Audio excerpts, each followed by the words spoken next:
Hey, I'm Alex Radcliffe from Board Game Co., and this is News and Week in Review, although it's going to be a bit light in the news section this week. Next week we'll be back, I'll have more stuff next week. Just this week I am running way too last minute on things, and so I have like 17 things of small related news bits and stuff that are all fun and cool in different ways, including a new game from John D. Clear, I don't know, a bunch of other things I forgot, like Renegade Games has like 14 small announcements, a whole bunch of small things. We'll be going into it all next week in next week's Week in Review as much as possible. This week I'm going to keep the news to also being the topic, which is going to be about Holy Grail Games shutting down. Which, if you missed it, Holy Grail Games is shutting down in possibly the worst way I've seen in crowdfunding yet. Possibly, in tabletop crowdfunding, that is. So, for context, there's going to be both the news and the topic of the week. Again, today's video might be on the shorter side in general, just so you know. I don't know. We'll find out when we get to the end of it. But it's going to be our topic. It's going to be the what I played, and then followed by the week in review. And topic and news are both about Holy Grail Games shutting down. Holy Grail Games, if you missed it, makers of Encyclopedia, makers of, oh my gosh, Monuments is it called? I think it's called Monuments, or Dominations? Dominations. Maybe it's called Dominations. I can't remember exactly which one it is. They also have Dirt. They did a Game Found campaign. I can't remember what it's called. It's Tiles of the Arabian Nights, I believe. Tiles of the Arabian Nights. The most recent campaign was Copen Dying City. And a bunch of others. Museum as well. A bunch of museum games, which I really enjoy. It's hard. They're shutting down. And they're shutting down in a fairly impactful way in the sense that they're not closing down the company for the next campaign. They're no longer doing this, that, or the other. They are officially announcing bankruptcy, and the games that have delivered are delivered, and the games that have not been delivered may not get delivered. Not like, hey, Monumental's doing a whole thing where, they are, not Monumental, but the company behind Monumental, Funforge, they're doing hey, you'll slowly get your games over time. We don't want to ask for more money, but, things are difficult, and we'll slowly get your games, and they've been doing so. We have a lot of companies that have been struggling in different ways. I'll actually have a few videos on this coming up. I'm doing 2 videos coming up. One about games that have been more delayed than I would like in general, meaning my overdue campaign games. I did one of these last year. I'll be doing another one soon. And then I'm going to be doing a separate video about games that are currently going through struggles and may or may not ever deliver. Most of them probably will, to be very clear. Most of them probably will, but they're going through some degree of struggle. Holy Grail Games is the first one that has been a larger campaign that has basically said, hey, we're closing up, larger company that has said, hey, we're closing up shop, and it just is what it is, with a lot of sympathy in the message, don't get me wrong, but the practical reality is a lot of people aren't getting their games. Myself included, by the way. I'm a backer of Dirt, Rallyman Dirt, I'm a backer of that one, and I will not be getting that game. I think that's the only one I'm currently backing from them. I think everything else I've either gotten already or didn't back. Tiles of the Arabian Nights I didn't back. Copen Dying City I really liked, and I said, hey, I hope they send me a copy, but I liked Encyclopedia more, and I didn't feel the need to back Copen. So there are a bunch of games. Yeah, I think Rallyman Dirt is the only one that I currently am waiting on and will not be getting. It's a big deal. It's a big deal, and I say that with a lot of sympathy for the publisher, for the backers, and I say that understanding that there are a lot of people who are sympathetic to the publisher, and there's a lot of people who are upset and annoyed at the publisher and are frustrated. And there's a lot of people who'll be upset at me for even having sympathy for the publisher. This is something I saw even just last week. I did an unboxing video of the Everrain last week, and I basically went through a whole conversation around, again, they're having problems. The Everrain finally delivered, it's super late, they've charged people more money for it, but they still have the next one, which I never remember the name. I can always blank on what it's called, but they have the reverse dungeon fighting one, where you're fighting as the monsters, pulling them in, and they had that, and I had a lot of people who, not a lot, that's not true, I had 2 or 3 people on that video who were fairly annoyed with the fact that I even did that video. That I was shedding, I was giving them press and giving them coverage and giving the Everrain, the company, Grimlord Games, any form of coverage whatsoever. And I get that. I do. I would say that there were 2 people in particular who stuck out. One who was very, very polite and just said, hey, I think this is in bad taste. I love your content, but I think this is not the best video and you shouldn't give them coverage. I totally respect that, and I agree with that. And I agree with that. I totally respect that and appreciate the way it was delivered, because I am always fine with disagreement, and it was very courteous disagreement, and I understand the mindset he has. My own response was, hey, I don't think that not giving them coverage makes other people more likely to get their games. In the video, in the Everrain video, I specifically did cover the fact that they have screwed up, they have messed up, they are delayed, but I also was sympathetic to the publisher at the same time. I was sympathetic to the backers and the publishers. I wasn't like, oh no, they're the worst, they're whatever. Also, for context as well, worth noting that I don't always have all the information there. I know the person mentioned that they've been ghosting backers. I don't know fully what's going on. I know that they have been communicating in some senses. I don't know where they have and haven't. It's possible that I should have been harsher had I looked into the situation more. Possibly. I'm not even prepared to disavow that. I do think that not covering their games, not giving them any form of eyes, I don't think that makes the situation better for anyone. I think if anything, attacking companies and trying to shut them down often makes things worse and more complicated. Then I had a different guy who was like, hey, canceling my Patreon and unsubscribing. By the way, I have a Patreon. Feel free to join. I appreciate you very much. And again, I get it. If I'm doing content that you don't appreciate or agree with, why would you want to give me money? I felt that his stance was a little harsh, and I told him, hey, I appreciate your patronage. I'm sorry you need to go, but I don't do hard takes on things. Or at least I try not to. I try to be nuanced. I try to cover things from both sides, which, as usual, will piss people off on both sides. That's the way the world works. And with the Holy Grail games, I understand both sides. I very much understand both sides, which people might not want me to. But Holy Grail games is shutting down. They have had too many issues, too many costs, too many things. Their distribution partner, Bon, I can't remember the exact name of the company. I'm not going to try to say it, but the distribution partner, unfortunately, has had a lot of issues. I can't tell how much of it is mismanagement on their part, how much is mismanagement of Holy Grails, how much is just the nature of the world and freight costs and all these. I don't know all the situations at play as far as what is the source of what. What I do know is that I have a little thing on my pedal there. What I do know is that whatever sources led to it, I guarantee you Holy Grail games did not want this outcome. And I guarantee you, and I say this from also knowing some of them behind the scenes, having a relationship with them behind the scenes. I've worked with them. And I know that to be very clear, I didn't know this was coming, just to be very, very clear. But I guarantee you they wanted everything to work out. And from what I've seen with correspondence with them, they have tried everything they could to try to smooth out as much as possible and just make things happen. I don't know what was the final blow for them.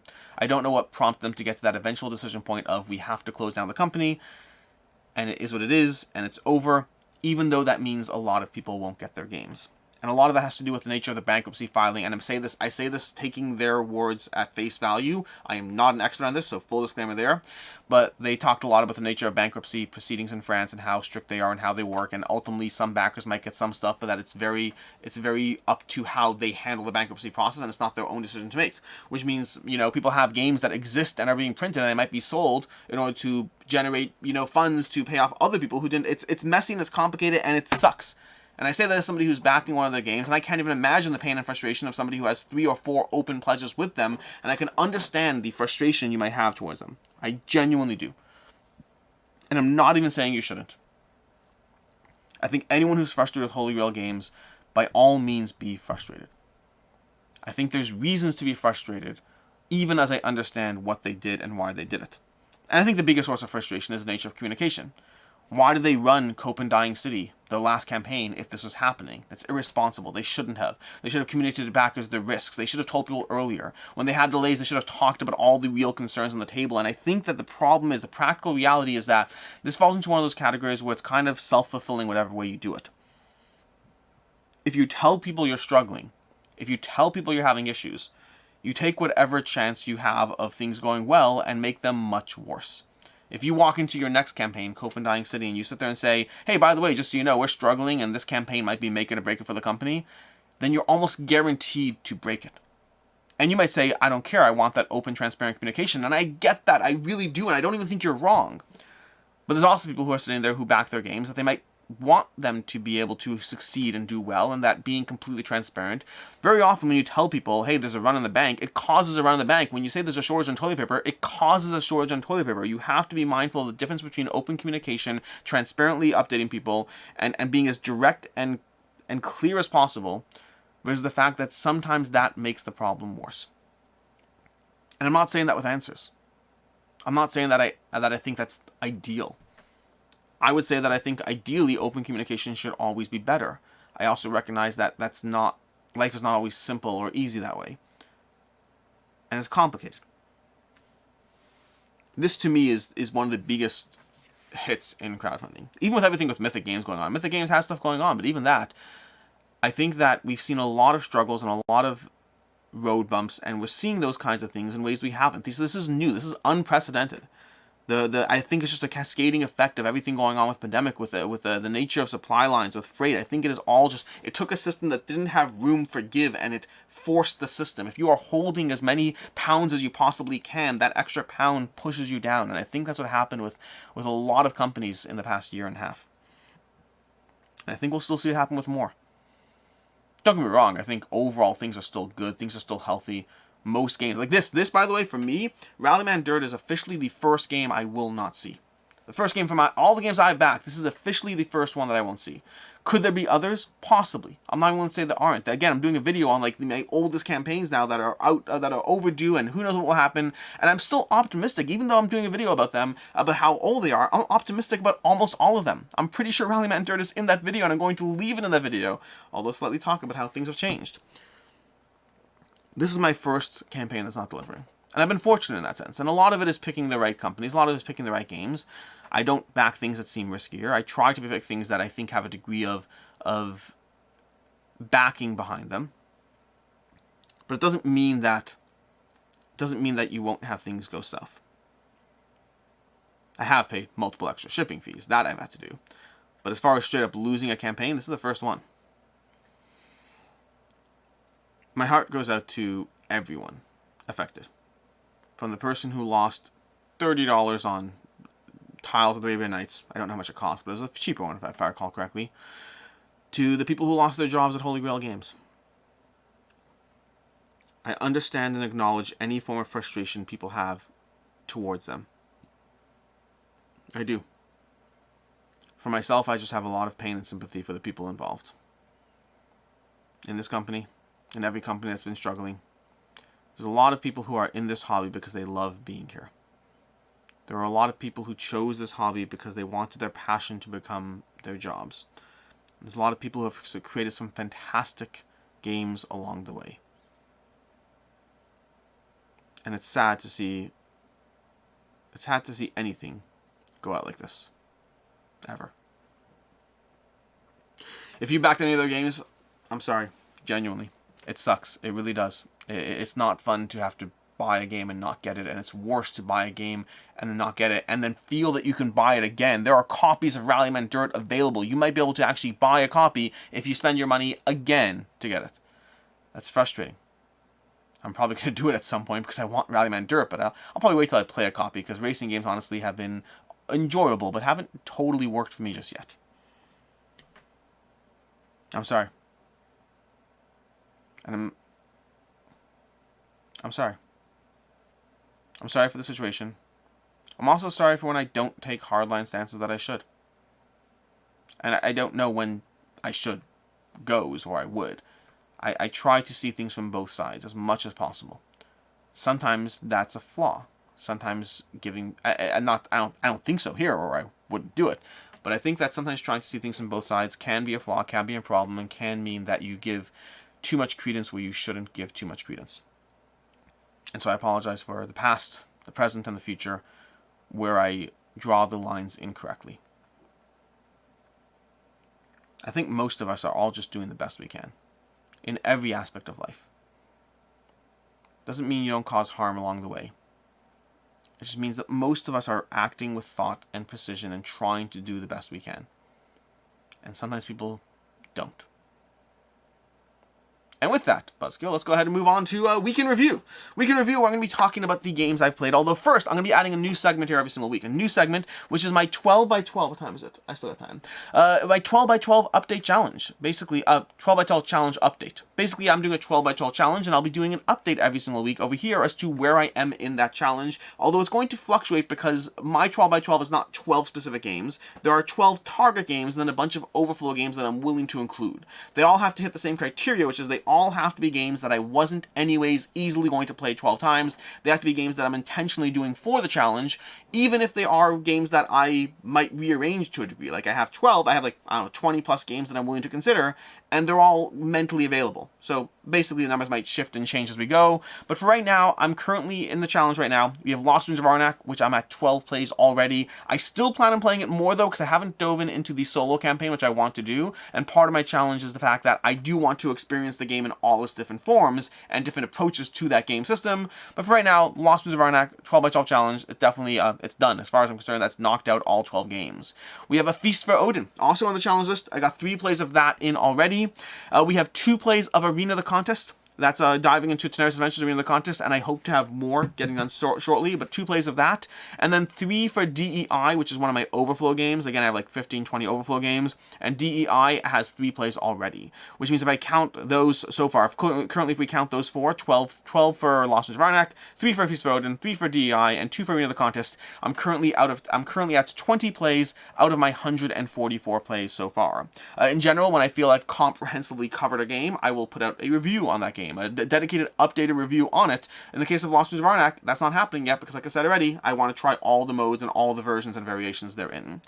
Past that, as far as what I played this week, we're going to cover 4 games, one of them very, very briefly. I played Azul Chocolatier. Didn't care for it. I was very excited about it because I thought I'd be like Azul, but with chocolatey pieces. I prefer the art and color style of the original Azul, so that was a letdown for me. Not my copy, though, so not that much of a letdown.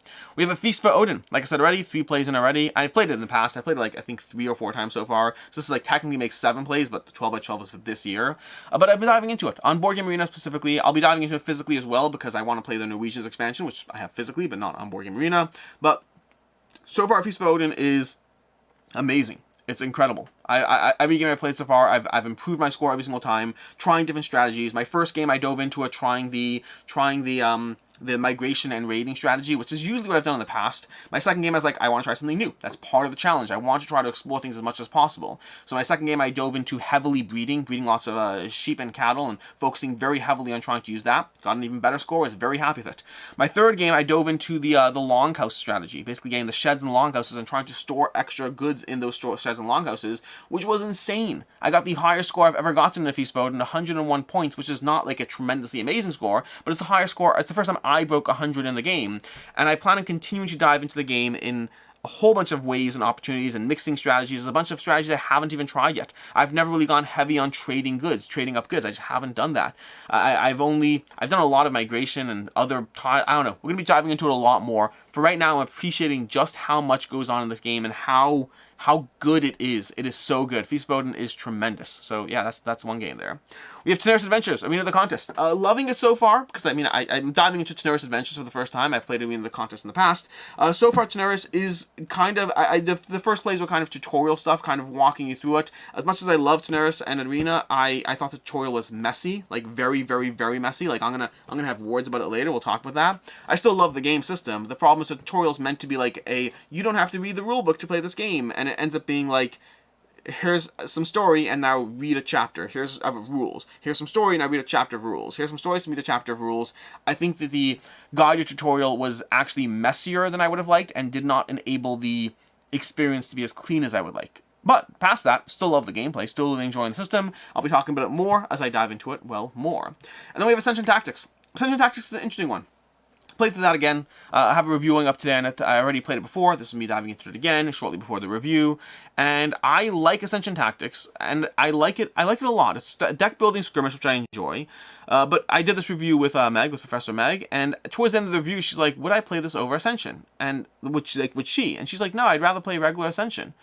And while I don't feel that way because I don't love Ascension quite as much, I was thinking about it after, and I was like, I like the deck building of Ascension Tactics, and I like skirmish games, but I kind of agree with her that I'd rather just play basic Dominion. I kind of enjoy my little card engine, and I enjoy skirmish games, and I think I do enjoy them more separately. Now, make no mistake, I very much enjoy Ascension Tactics, but I think I enjoy, I don't know, Godtear more and Dominion more, as opposed to combining the two into a single game. And that might just be the reflection of what they are. I've played Ignite before, and Ignite also, I really enjoyed aspects of it, while ultimately not keeping it. And Ascension Tactics, I like more than Ignite, but I do feel I might prefer to just have skirmish games and deck building games until and unless someone puts out one that makes me feel differently about it. But that's where I am for right now. So we'll see how that goes. But that's as far as that goes. And those are the games. Those are what I played. The 4 games diving into briefly, short overviews on both. And with that, let's go ahead and talk about the week in review. Week in review, starting off with Saturday. This past Saturday, we had a review for Goblin Vaults from Thunderworks Games. Really enjoyed it. I thought Goblin Vaults was a very solid trick-taking game, a little bit trick-taking, a little bit of a set collection, but it works really well, plays cleanly, has variable scoring, variable goals, really enjoyed it. Later on Saturday, we had a first impressions for Heat Pedal to the Metal. I did this with Play the Game HQ, as well as Professor Meg. Devin also played with us, but he had to take a call, so he wasn't available for the actual review part, unfortunately, and we had to go to the airport, so we were running on a timer there. But ultimately, Heat Pedal to the Metal, I enjoyed the game a lot, while still feeling like racing games in general just haven't done it for me enough to keep them. I like them a lot, and this is true for racing and racing fighting. Tiny Turbo Cars, I think, is the only one I currently have. I have a few coming, and I'm curious if they'll stick around. There's a few of these racing games that I've covered, I've played, I've enjoyed, but I don't know if they're the kind of games that hit the table as much. For me, my favorite racing game is actually a deck-building racing game, the Quest for El Dorado. So I like that one a lot, but I think, ironically, talking about ways deck-building combines with things, deck-building racing has been my favorite version of a racing game, at least so far.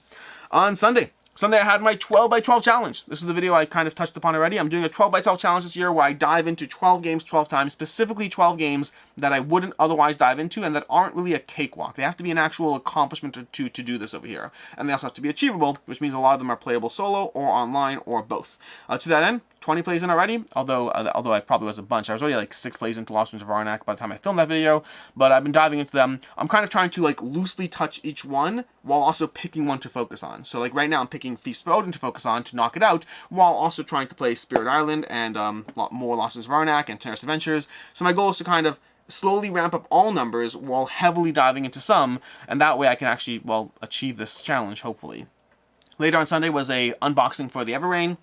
Again, we talked about this already. For the most part, people enjoyed it, and I take into account like and dislike ratios to know when I screwed up. And the Everrain unboxing has like 97% like ratio, which means that I understand and respect that a few people thought it was in poor taste, but most people didn't. And so I'm fine with the video in that sense. Versus if I got like 20% on dislike ratio, I'd be like, oh, I screwed up. I didn't read the room correctly. There's that balance. It's a balance. You're never going to make everyone happy, but you do want to take into account feedback to try to guide yourself as much as possible.